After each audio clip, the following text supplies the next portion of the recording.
개인적으로 느끼는 도서관의 쓸모에 대한 얘기를 시작으로 해서 책 얘기로 갈까 합니다.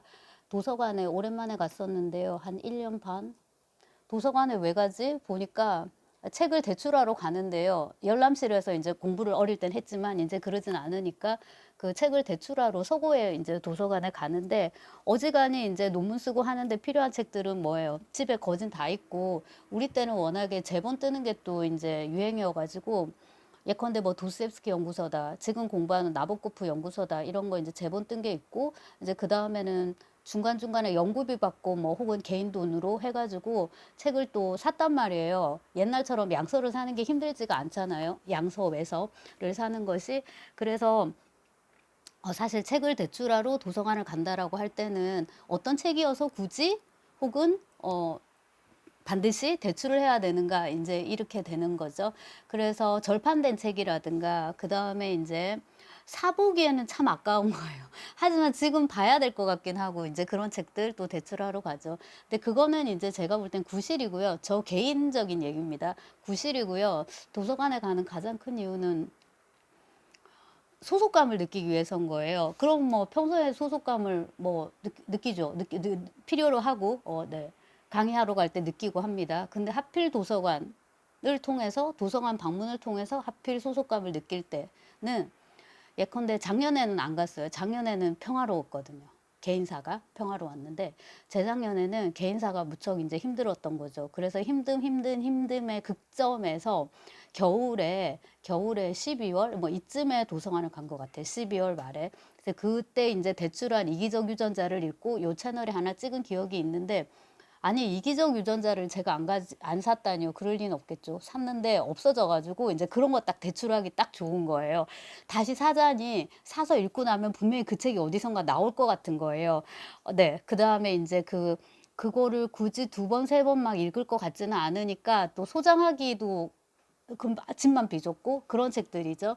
그리고 이제 말씀드렸다시피 작년에는 삶이 되게 풍만했기 때문에 안 가고 올해 이제 다시 잠시 이제 갔었습니다. 가가지고 책을 5권을 이제 서고에서 뽑았는데요. 이제 말씀드린 그거죠. 돈을 주고 사기에는 너무 좀 아깝고 하지만 꼭 봐야 되는 거 그런 거는 이제 보통 논문에 인용해야 되는 레퍼런스입니다. 지금 판매되고 있는 책이기 때문에 살 수는 있는데 그런 식의 소수 독자를 겨냥한 학술서는 열애아홉 다 비싸기 때문에 또 돈이 아까운 거죠. 가서 이제 그 자리에서 보고 보니까 집으로 가져갈 필요가 없겠다 싶으니까 빨리 읽고 메모를 이제 하는데요. 메모는 옛날 같으면 종이다가 했는데 요즘은 어디다 합니까? 노트북으로 하죠. 그죠? 그럼 가방이 되게 무겁겠죠? 그래서 그 보따리 장사라는 그 은유 보조관념이죠. 시간 강사의 은유의 보조관념. 이 이제 실현되는 어떤 그런 순간인 거죠. 자, 아무튼 빨리 이제 요약을 하고 또 하나는 로베르트 발저의 산책자인데 그거를 내가 옛날에 샀다가가 아니라 그 편집자가 보내줬던가 이제 그런데 또 책이 어디로 없어진 거예요. 팔았을 수도 있어요. 팔았을 수도.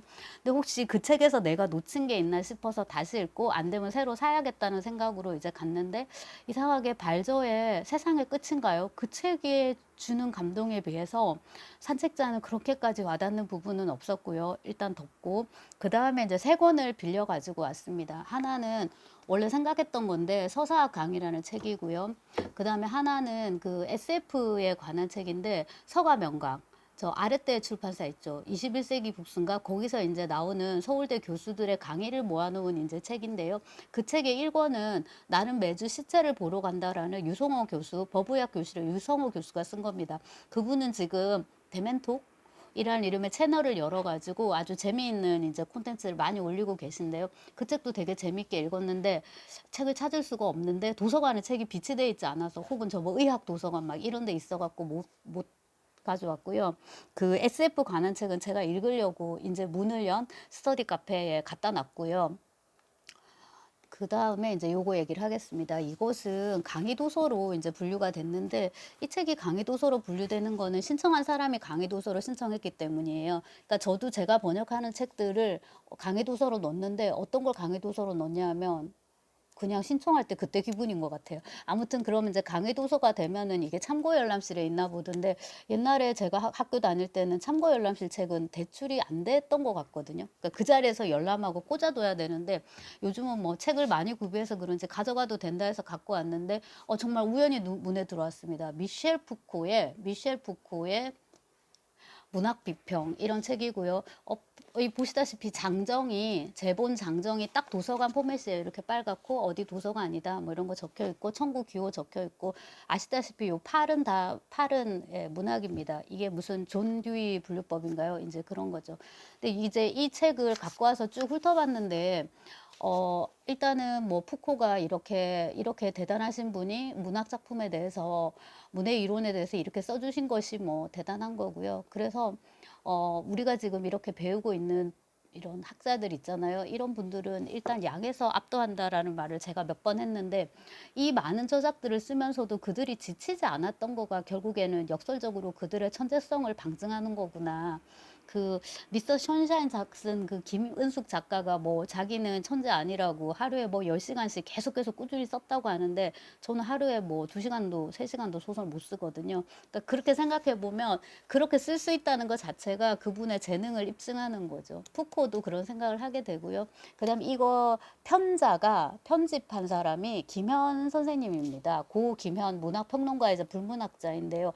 역시나 그 김현의 어떤 엄청난 성실성을 다시 한번 생각하게 되고요. 역자는 다 다릅니다. 만약에 이게 김현이 자기가 골라가지고 혼자서 다 번역을 했으면은 그거는 이제 학자로서의 어떤 뛰어남 성실성을 증명하는 거죠. 근데 이게 역자들을 다 다르게 해가지고 이제 이렇게 책을 한 권 묶는 데는 뭐가 필요하냐면 인화력이라고 부르는 뭐 우리가 쉽게 리더십이라고도 하는 건데 그런 게 이제 필요하단 말이에요. 근데 뭐 당신 불문과 교수였으니까 권력이 있다라고 밖에서는 또 볼 수 있지만 꼭 그렇지가 않거든요. 그 안에 어떤 정치적인 상황도 있고 뭐 그런데 그래도 이 많은 인력들이 김현이 어떤 기획을 내세웠을 때 자기도 한 꼭지 하고 하나 맡고 조금 하기 싫어도 예를 들자면 또 다 바쁘실 거 아니에요. 다른 일 해야 되니까.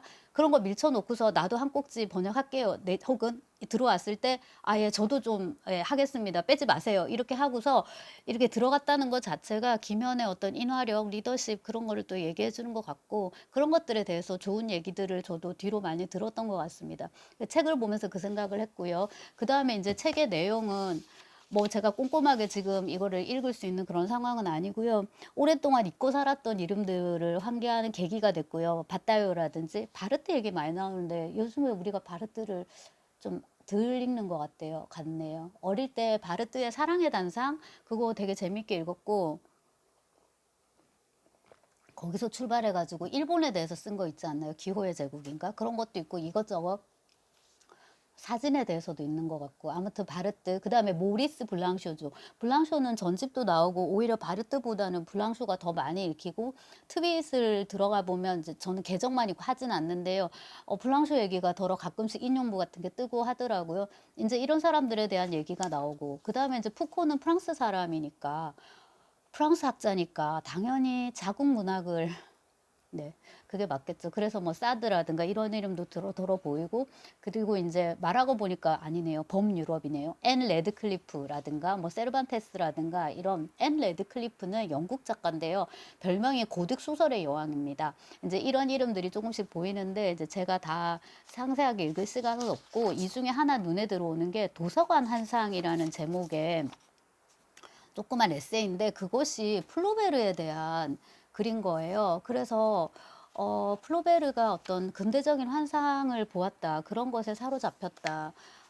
거의 아무에게도 알려지지 않은, 그러니까 이게 도서관 책이어가지고 줄치고 이런 걸 할 수가 없어가지고 아마도 플로베르는 여기에 특이하게 근대적인 하나의 환상, 그 이전까지는 거의 알려지지 않았던 한 환상을 경험했을 뿐이다. 라고 하면서 이제 그 성앙뚜안네의 유혹을 얘기를 하는데 그럼 우리가 성앙뚜안네 유혹을 알아야 되잖아요. 일단 그걸 모르고 근데 성앙뚜안네 유혹은 플로베르가 소설가이기 때문에 우리가 그것을 소설로 생각하기 쉬운데 성앙뚜안네 유혹은 드라마입니다. 이거에 대해서 제가 제대로 읽지 않은 채로 주저리 떠들어 놓은 영상이 여기 채널에 있어요. 근데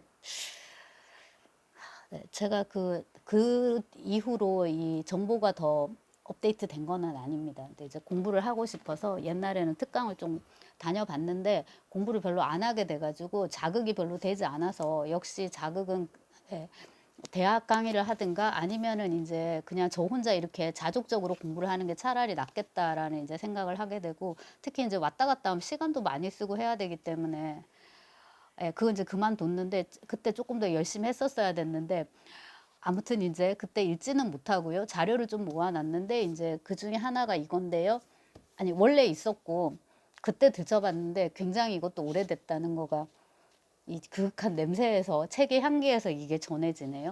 근데 우리가 이제 이거를 소설로 알고 있는데 이거는 거의 파우스트풍의 이런 극이다. 근데 산문극이에요. 그리고 그 예스럽고요. 너무나도 그 파우스트의 발프루기스의 밤인가요? 거기 보면 온갖 알레고리들이 판치거든요. 뭐 철학사, 마녀, 뭐 학자, 정치가 막 이런 식으로 알레고리. 그다음 파우스트의 마지막에도 보면은 근심인가요? 후회인가요? 누군가가 나타나가지고 파우스트의 눈을 멀게 하잖아요. 그런 식으로 이제 약간 신화, 알레고리 이런 느낌을 이제 준단 말이에요.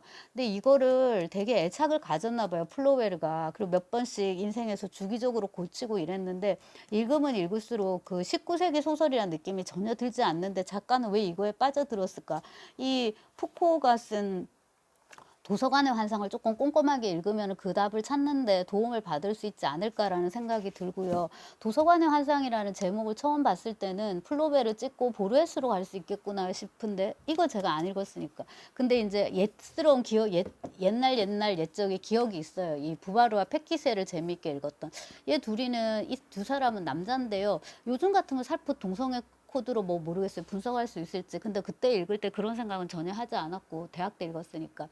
근데 이 둘이가 뭔가 여러 가지 인생에 뭐 이런 걸 다 겪고 마지막에 도서관에 틀어박혀 갖고 읽고 쓰는 작업만 하든가 어땠든가 이런데 줄거리가 별로 생각이 안 나네요. 근데 아무튼 그때 이 작품을 읽고서 그런 생각을 해봤었어요. 그러니까 그 플로베르의 박물학 에 대한 어떤 그 욕심, 그 다음에 이제 플로베를 찍고 보르헤스로 갈 수 있겠구나 하는, 그럼 플로베를 찍고 보르헤스 찍고 가서 푸코에 다시 이르게 되겠죠. 말과 사물에. 그래서 이제 언젠가는 또 이거를 한번 대출하지 않을까 하는 생각이 들고요.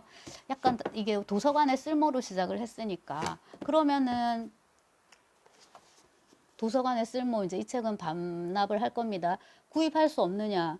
구입은 할 수 있더라고요. 저기서 그 중고도서 이런 거 예스24나 알라딘으로 해가지고 하려면 할 수 있는데 이 책이 과연 굳이 그럴 가치가 있나라는 생각이 들고 약간은 골동품의 느낌을 더 많이 주는 책들이 있습니다. 뭔 말이냐 하면은 이게 되게 옛날 책이잖아요, 여러분. 그래서 여기 번역하신 분들이 소설가 최수철도 있습니다. 소설가 최수철은 그때 미셸 빅토르의 모디피카시옹 변형?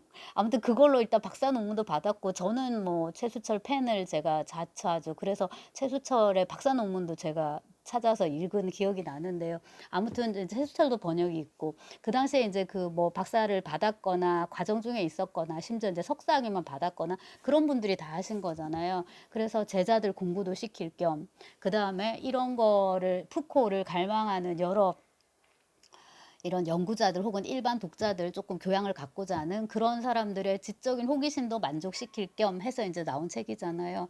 그리고 이게 이제 그래서 제가 다시 사지 않고 이게 이런 것들이 조금 더 개정돼 가지고 만약에 책이 좋으면 다시 증보돼서 번역도 조금 새로 되고 했으면 좋겠다는 바람에서 책은 오히려 사지 않고요. 네. 하나 이제 아쉬운 거는 이 책이 문학과 지성사에서 나왔는데 문학과 지성사와 창작과 비평, 그다음에 약간은 민음사에 우리가 진빛이 되게 크지 않습니까? 특히 이제 이론이나 이런 쪽으로는 뭐 문제하고 창비, 한국 문학도 마찬가지였고요. 쌍벽을 진짜 이룬 거잖아요. 그에 반해서 이제 민음사는 그 개간지 세계문학이란 이름이 이제 얘기를 하듯이 외국 문학 이론 같은 거 많이 소개했었고요. 근데 그렇다고 하더라도 문제가 외국 문학 이론 같은 거 굉장히 많이 소개를 했는데 그 중심에 서 있는 건 물론 걸출한 김연이었고요. 그를 중심으로 이제 뭐 김병일 선생님이라 다 아시는 문제 1세대들 되게 이제 좋았던 시절인데 지금 문제에서 그만큼 책이 나오지 않는다는 굉장히 이제 유감스럽고 저는 또 제가 소설가로서 문제로 등단했기 때문에 그들은 나를 아주 내쳤지만 저는 그래도 좋은 마음이 있고 옛날에 등단할 때 여기가 너의 친정이라고 이제 이런 표현을 썼었는데 뭐 친정이란 말에 애틋함을 느끼는 저는 세대가 아닙니다. 제 이제 뭐 예, 그런 세대가 아니고요. 뭐 친정이 뭐 내가 원하면 갈 수 있는 거죠. KTX 타고 엄마한테 전화해도 되고 전혀 이제 그런 세대는 아닌데요. 그 말씀을 해주신 당시 이제 시인 최옥이었는데요. 최옥이 선생님이 그 말씀을 해주셨을 때 그 느낌은 되게 있었어요. 문제에 대해서. 그래서 그 좋은 느낌을 가지고 문제가 좀 이런 좋은 책들을 더 많이 내주면 좋겠다는 생각하고 물론 이제 한국 문학도 더 많이 이렇게 내주고 하면 좋겠죠. 그 바람까지 이제 보태고요. 도서관의 쓸모, 소속감을 느끼고 싶다. 제가 만약에 전임 교수면은 이런 얘기는 하지 않을 거예요. 도서관이 그냥 뭐 왔다 갔다 해서 그냥 내 연구실에 꽂아두고 이렇게 하면 되는데 전 이걸 집으로 가져와야 되잖아요. 개인 연구실이 없으니까 뭐 책상 정도는 받을 수 있겠지만 이제 예, 그래서 이제 더 이런 걸 통해서 소속감을 이제 확인하고자 하는 그런 게 있는 것 같고 아마도 제대로 소속이 되면 그러니까 정규직 소속인 거죠. 아마도 그러면 거기로부터 탈출하고 싶어가지고 휴직을 하지 않을까 하는 생각도 해봤는데 저는 1년 계약직이기 때문에 나 휴직할래요. 나 잠시 쉴래요 하면은 저는 아무것도 없는 거예요. 그럼 도서관도 다닐 수가 없고, 졸업생으로서 뭐 끊어갖고 할 수 있는데, 그러느니 차라리 이 정체성을 유지를 하면서 폐강되지 않는 한 강의도 하고, 그 다음에 이제 도서관 가가지고 책이 어떻게 되나, 어떻게 또 새로운 거 어떤 게 들어왔나, 이런 것도 구경하고, 그 다음에 어떤 선생님 말대로 이쪽은 뭐 눈 뜨면은 바뀌어 있다고 이러는데 뭐 도서 이거 빌리는 거 이런 거부터 시작해가지고 모든 것이 너무나도 발빠르게 바뀌고 있어가지고요. 네, 저 같은 아날로그 세대는 좀 네, 적응하기 좀 그리고 원래 제가 기계에 되게 또 약해가지고 좀 적응하기 힘든데 1년 만반에 도서관을 가가지고 또 조금 헤매고 약간의 몇 가지 이제 또 에피소드들이 있었는데 뭐 그런 거에 주눅들지 말고 열심히 이제 공부를 해야겠다고 생각을 하고 그 다음에 이 도서관의 쓸모를 앞으로도 좀 잘 활용해야겠다. 예, 그렇게 생각하고 있습니다.